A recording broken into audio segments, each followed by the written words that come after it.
घर की क्या स्थिति है, घर में क्या परेशानी है, ठीक है, और हम वो नहीं कर पा रहे हैं भैया, फाइनेंशियल कंडीशंस ऐसी हैं। बच्चे जब तक सरवाइव कर सकते हो, इस पृथ्वी पर लोगों का फुटपाथ पर भी जन्म हुआ है। बच्चे दरअसल में जब हमारे पास टारगेट्स होते हैं तो हम प्रयास करते हैं। जब हम अच्छे छात्र होते हैं, और अच्छे छात्र से मतलब ये नहीं होता कि हम पढ़ाई में अच्छे हैं, अच्छे छात्र से मतलब है कि हम अपने भविष्य को अपनी मेहनत के द्वारा बनाना चाहते हैं, और ऐसा कॉन्फिडेंस हम अपने अंदर रखते हैं। तो तब जब हम प्रयास करके आगे बढ़ रहे होते हैं तो उसके लिए बच्चे छोटी छोटी ये टास्क बहुत इंपॉर्टेंट होती हैं। आज थोड़ा फील आया होगा कि सच में जो पढ़ा है उसकी वजह से किसी ने इनिशियल स्टेज में भी शुरुआत की होती। और बाकी मैं तुमसे हमेशा ये कहता हूँ कि हौसला बनाए रखो, लगातार पढ़ते रहो बच्चे। हौसला आपका कमज़ोर नहीं होना चाहिए।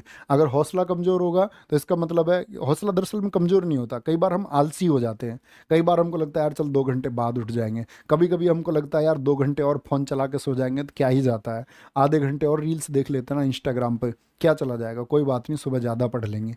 ये बच्चे आपका मन आपको भटका रहा है, इसी पे सेंटर रखना है। जब मन आपको बहकाए आप मन में एक चांटा लगाएंगे, मतलब उसको समझाएंगे। आप कहेंगे नहीं ये मेरा प्रीशियस टाइम है, ये चीज़ें मैं बाद में करूँगा।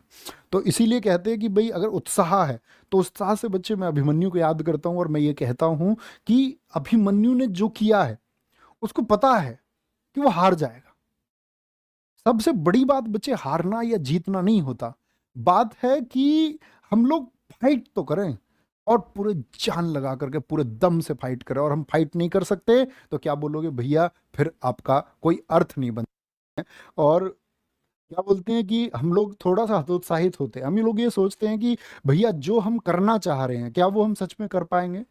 मैं तो बहुत औसत छात्र हूँ, बहुत कमजोर सा छात्र हूँ, मुझे कभी कभी समझ में ही नहीं आता कि चल क्या रहा है। इनिशियल स्टेज यही होती है किसी भी चीज़ की बच्चे, शुरुआत का क्रम यही होता है। हम पहले चीज़ों को धीरे धीरे धीरे धीरे समझते हैं। तो कहते हैं कि जिस मेहनत से तू भाग रहा है, जिस मेहनत से तू भाग रहा है वही कल तुझे सफलता दिखाएगी। झोंक दे खुद को इस आग में, यही आग तुझे हीरा बनाएगी। तो कहते हैं ना, वो ऐसी जनरल कॉन्सेप्ट नहीं है फिजिक्स का कि भाई कहते हैं कि भाई सोना जितना तपता है उतना ज्यादा निखरता है। इसका मतलब बच्चे आपका मेहनत है। अब ऐसे नहीं तुम आग में बैठ जाओ, जाके स्वाहा हो जाओगे, फूक जाओगे। तो आग में नहीं बैठना है। कहने का मतलब है तप से, तपने से मतलब है कि आप कितना हार्डवर्क, कितना स्ट्रगल आप कर सकते हो, इस स्ट्रगल को आप कितना फेस कर सकते हो। और बच्चे जो परेशानी तैयारी के बीच में आ रही है वो इग्नोर करनी है। घर की क्या स्थिति है, घर में क्या परेशानी है, ठीक है, और हम वो नहीं कर पा रहे हैं भैया, फाइनेंशियल कंडीशंस ऐसी हैं। बच्चे जब तक सरवाइव कर सकते हो, इस पृथ्वी पर लोगों का फुटपाथ पर भी जन्म हुआ है, और बहुत सारे लोगों ने अपनी कहानी बदली है। जिनके पास मतलब छत तक नहीं थी उन लोगों ने अपनी कहानी बदली है। तो वो मेहनत तुमको करनी है हमेशा, कभी पीछे नहीं हटना है। आपके पास ऑप्शंस हैं तब भी नहीं हटना है। चुन लिया तो चुन लिया।